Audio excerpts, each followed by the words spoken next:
आज आप जानेंगे कि हम इस डिवाइस को क्या बोलते हैं और इसको कैसे नापते हैं। Measuring rod, and this is called a frame. इसे हम फ्रेम कहते हैं और इसको हम मेन स्केल बोलते हैं। और इस मेन स्केल बना हुआ है, इस बॉडी को हम स्लीव कहते हैं। इसको हम सर्कुलर स्केल बोलते हैं और सब स्केल भी बोल सकते हैं। इस स्केल पर 50 डिविजन्स बने हुए हैं। बॉडी को थिम्बल कहा जाता है। इसको हम बोलते हैं रैटचेट नट। ये हमारा रैटचेट नट है जो कि इक्वल प्रेशर, यूनिफॉर्म प्रेशर, बराबर प्रेशर लगाने के काम आता है। जब हम इसको रोटेट करते हैं, प्रेशर लगाते हैं तो ये रोटेट करके एक डिवीज़न 0.01 mm का है और इसको लीस्ट काउंट कहा जाता है। अब लीस्ट काउंट कैसे निकाला जाता है हम आपको वो बताएंगे। 0 से लेकर 25 mm तक रीडिंग बनी हुई है। ये 0, 1, 2, 3, 4, 5, 6, 7, 8, 9, 10, 11, 12, 13, 14, 15, 16, 17, 18 and further on like this. And this is, you can say, 0.5, 1.5, 1, 2.5, 3.5, 4.5, 5.5 and like so on, and this is called 24.5. इसकी लिस्ट काउंट कैसे कैलकुलेट करते हैं तो आप देखेंगे, इस बॉडी को थिम्बल कहा जाता है और इस पर सर्कुलर स्केल बना हुआ है जिसको हम सब स्केल भी कहते हैं। और इस सर्कुलर स्केल पर 50 डिवीज़न बनाए गए हैं 0 से लेकर। आप देख सकते हैं जब मैं इसको घुमाता हूँ तो ये 1 डिवीज़न, 2 डिवीज़न, 3 डिवीज़न, 4, 5, 6, 7 और इसी प्रकार 10, 15, 20, 25, 30, 35, 40, 45, 46, 47, 48, 49, 50। तो यहाँ पर आपने देखा कि ये हमारे पास 50 डिवीज़न बने हुए हैं। अब हम इस बॉडी को स्लीव कहते हैं जिस पे मेन स्केल बना हुआ है। ये मेन स्केल है। इस पर आप देखेंगे कि इसकी जो लिस्ट काउंट है वो इसका जो मिनिमम जो एक डिवीज़न है वो 0 से लेकर ये 0.5 mm तक का है। इन दोनों ये जो एक डिवीज़न है, आप देखें कि ये जो एक डिवीज़न है 0 से लेकर ये 1 mm का है और इसके बीच एक और डिवीज़न नीचे किया गया है। इनके बीच का डिवीज़न ये है और ये जब 1 mm है तो इनका आधा डिवीज़न इस 1 mm का आधा डिवीज़न ये है तो ये 0.5 mm है, ये 1 mm, तो इसका बीच की ये डिवीज़न 0 से लेकर यहाँ तक 0.5 है। और इस मेन स्केल से हम कम से कम 0.5 नाप सकते हैं। फॉर्मूला है कि हम smallest single division on a main scale, ये हमारा स्मॉलेस्ट सिंगल डिवीज़न है 0 से लेकर 0.5 एंड हमने यहाँ पर 0.5 लिख दिया है। और डिवाइड करेंगे हम टोटल नंबर ऑफ़ डिवीज़न, जितने भी डिवीज़न इस सर्कुलर स्केल पर हैं, इस थिम्बल पर हैं, वो हमने 50 डिवीज़न यहाँ पर नोट कर लिया है।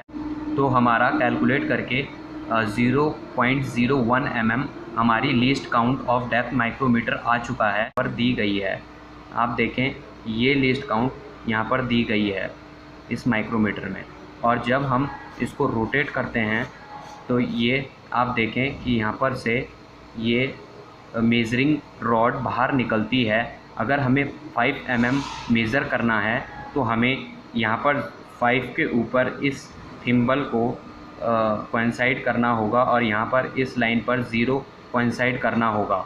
आप देखें कि जब हम 5 mm इसको मेज़र करते हैं तो कैसे करते हैं।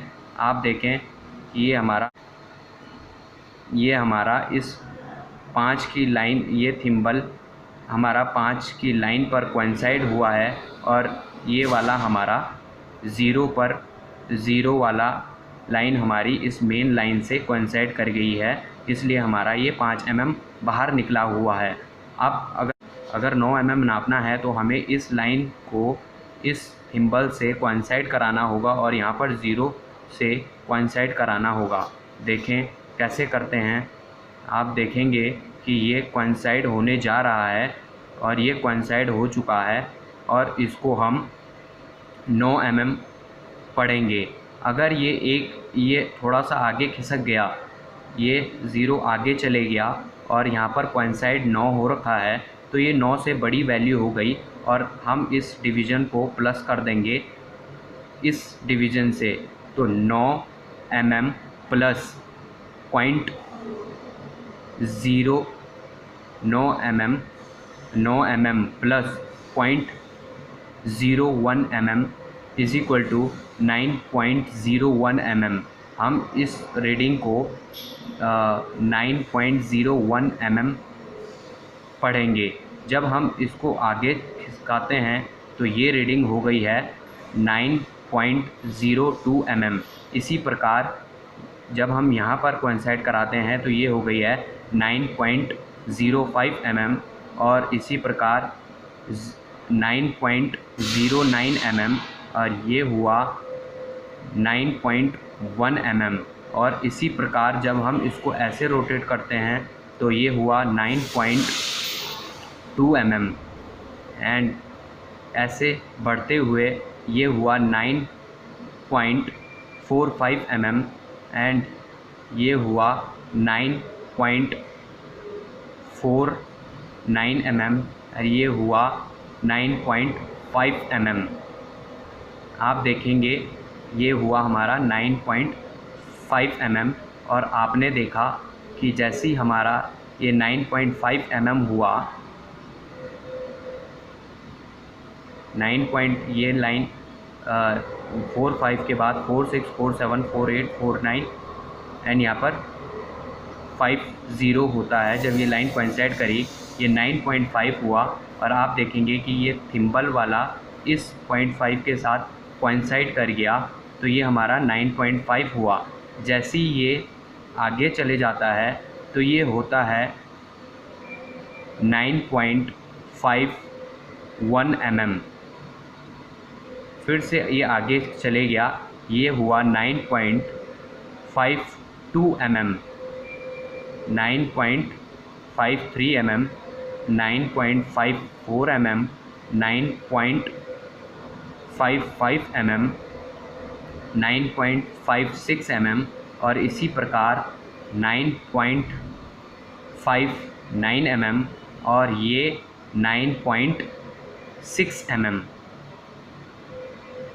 और ये यहाँ पर 9.61 mm, 9.62 mm, 9.63 mm, 9.64 mm, 9.65 mm और इसी प्रकार 9.7 mm।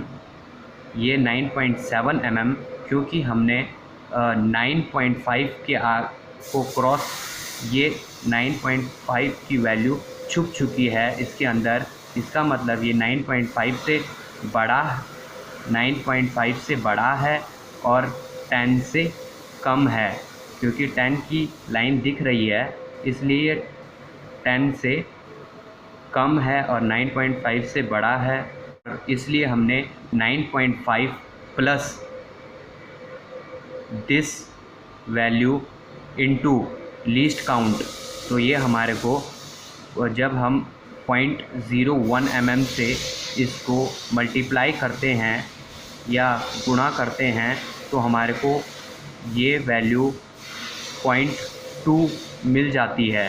तो 0.2 इस समय ये 0.2 प्लस, तो ये हमारा हो जाएगा 9.7 mm और इसी प्रकार 9.75 mm, 9.8 mm, 9.85 mm, 9.9 mm, 9.95 mm, 9.99 mm और ये आपका हुआ 10 mm। आपने देखा कि ये हमारा ये ज़ीरो इस मेन लाइन के साथ कोइंसाइड किया और ये थिम्बल हमारा 10 के साथ, 10 की लाइन के साथ कोइंसाइड किया, इसलिए ये 10 है। इसी प्रकार हम ये रीडिंग नापते हैं। सपोज़ हमारे को कोई सी भी रीडिंग नापनी है और हमें पता नहीं है कि हम इस वक्त कहाँ पर हैं, तो हम कैसे नापेंगे। आप देखें कि हम इस रीडिंग को कैसे नापेंगे। तो आप देखेंगे कि हम इसको उल्टा पढ़ते हैं, क्योंकि हमें यहाँ से पता नहीं है हम कितने पर हैं। तो ये हुआ 15, 14, 13, 12। तो आप देखें 12, हमें 12 की लाइन दिख रही है और थिम्बल की लाइन पीछे है, तो हम इसको पढ़ेंगे। आप देखें कि ये 12 से छोटा है, ये रीडिंग 12 से छोटा है, क्योंकि हमें 12 की लाइन दिख रही है। अगर 12 की लाइन छुप जाती इस थिम्बल से तो ये 12 से बड़ा होता, बट ये 12 वाली लाइन बाहर दिख रही है, थिम्बल से छुपी नहीं है, इसलिए ये 12 से कम है। और आप देखें कि ये यहाँ पर 11.5 की जो लाइन थी वो छुप चुकी है इस थिम्बल से, इसलिए ये 11.5 से बड़ा है और 12 से छोटा है। इसलिए हम इस रीडिंग को इस जो ये 11.5 है, 11.5 के साथ इस रीडिंग को हम 11.5 प्लस, जब हम इसको लीस्ट काउंट से मल्टीप्लाई करेंगे या लीस्ट काउंट से गुणा करेंगे तो ये वैल्यू बन जाएगी 0.25 और 11.5 के साथ 0.25 प्लस करेंगे तो ये हो जाएगा 11.75। तो इस समय ये रीडिंग है 11.75। अभी अगर आप इस को देखें कि ये रीडिंग कितनी है, तो आप देखें कि इस रीडिंग को मेज़र करने के लिए आप क्या करेंगे कि आप यहाँ से देखेंगे ये 15 है, ये 14 है, ये 13 है, ये 13 है। और आप देखें ये नीचे वाली लाइन 0.5 की होती है, तो ये 12.5 है, ये 15, ये 14, ये 13 और ये 12.5। तो ये 12.5 आपको दिख रहा है, इसका मतलब ये वैल्यू 12.5 से कम है, 12.5 से कम, 12.5 से पीछे है, मतलब 12.5 से कम है। तो आप देखें अगर ये 12.5 से कम है तो ये 12 वाली लाइन नहीं दिख रही है, छुप चुकी है थिम्बल से, तो सर्कुलर स्केल से छुप चुकी है। इसका मतलब ये 12 से ज़्यादा है और 12.5 की लाइन अभी छुपी नहीं है, अभी बाहर है। इसका मतलब ये 12.5 से कम है और 12 से ज़्यादा है। तो आप देखेंगे कि अब हम 12.5 के साथ जो छुप चुकी है, तो ये 12 प्लस हम ये नंबर जो यहाँ पर की वैल्यू है, आप देखें ये है 10, ये है 11, ये है 12। तो ये 12 वाली लाइन हम मल्टीप्लाई गुणा करेंगे लीस्ट काउंट 0.01, तो ये आता है, ये वाली वैल्यू आ गई 0.12। तो इस 0.12 को हम 12 के साथ प्लस करेंगे तो ये वैल्यू हमारी आ जाएगी। देखेंगे कि ये रीडिंग है 12.12 mm। ये हमारा मेज़रमेंट 12.12 mm है। इसी प्रकार हम अगर अब आप इस रीडिंग को कैसे मेज़र करेंगे, आप देखेंगे कि ये है 20, 19, 18, 17 और आप देखें ये है 16.5। तो 16.5 की दिख रही है, छुपी नहीं है, तो 16.5 से कम है। और आप देखें कि ये इसके ऊपर कोइंसाइड कर गया है, 15 के ऊपर कोइंसाइड कर गया है, इसका मतलब 15 से ज़्यादा है, क्योंकि अगर ये 0 यहाँ पर होता तो ये 15 होता, पर ये 15 कोइंसाइड भी कर गया है और आगे भी बढ़ चुका है।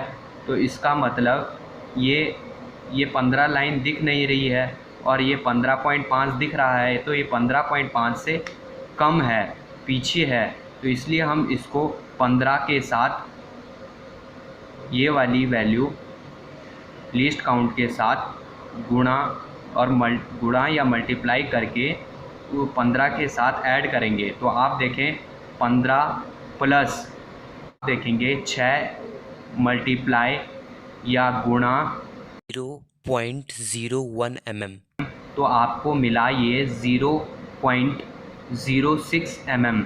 तो इस 0.06 mm को हम इस 15 के साथ प्लस करेंगे तो ये मिलेगा हमारे को एक्चुअल रीडिंग जो हमारे को ये दिखाता है। तो ये हुआ 15.06 mm। ये रीडिंग 15.06 mm है। जब हम इसको और आगे बढ़ाते हैं तो ये हुआ 15.09 mm। अब आप देखें 15.1 mm। जब हम इसको इसके साथ करेंगे, इसको मल्टीप्लाई करेंगे 0.1 को तो ये 0.1 बना, और 15 के साथ 0.1 को प्लस करेंगे तो 15.1 बना। इसी प्रकार आप यहाँ पर देखें कि ये हुआ आपका 10, 11, 12, 13 को हम जब मल्टीप्लाई करेंगे 0.01 से तो ये 0.13 बन जाएगा, और 0.13 को 15 के साथ प्लस करेंगे तो ये 15.13 रीडिंग आई। इस प्रकार हम इसको मेज़र करते हैं, और ये डेप्थ माइक्रोमीटर होता है।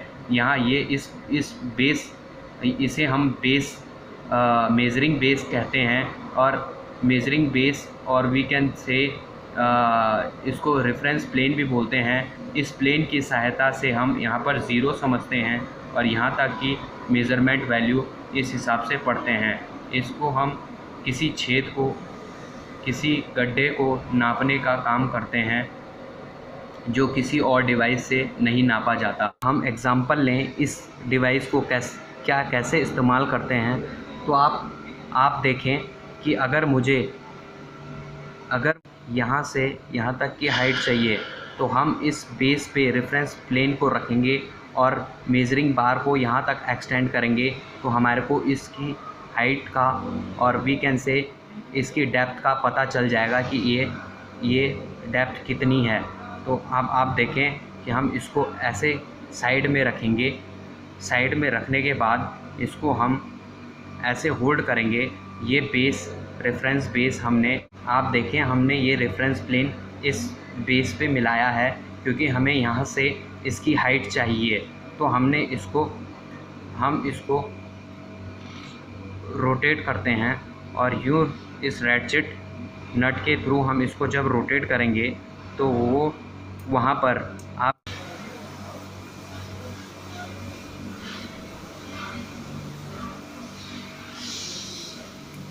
अब आप देखेंगे तो ये इससे आगे नहीं घूम रहा है, और आप देखें कि वो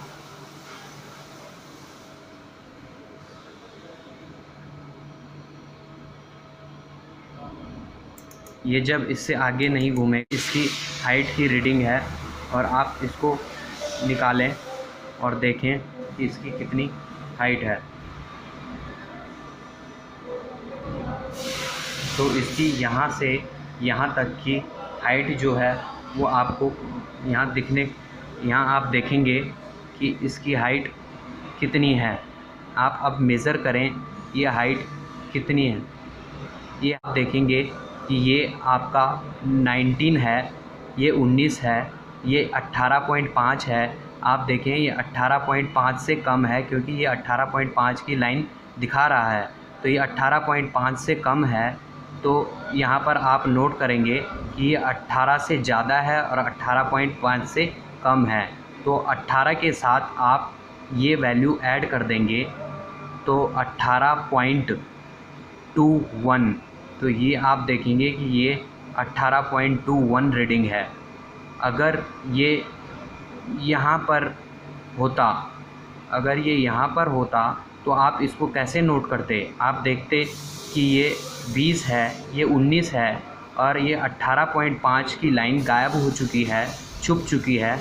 इसका मतलब ये 18.5 से ज़्यादा है और 19 से कम है। तो 18.5 के साथ आप इस वैल्यू को ऐड कर देंगे। आप इस वैल्यू को आप 18.5 के साथ जोड़ देंगे क्योंकि ये 18.5 की लाइन छुप चुकी है और 18.5 से ज़्यादा है, इसलिए आप 18.5 के साथ ये वैल्यू जोड़ देंगे। तो 18.5 और 2.3 को आप ऐड करेंगे। जब आप 2.3 को 18.5 के साथ ऐड करेंगे तो ये 18.73 वैल्यू हो जाएगी।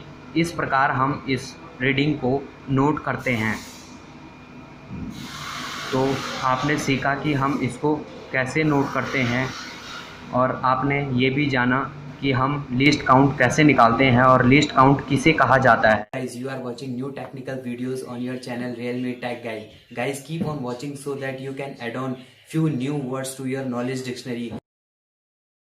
Don't forget to press like, share, subscribe and bell icon given below so that you can get notification when I upload new videos for you.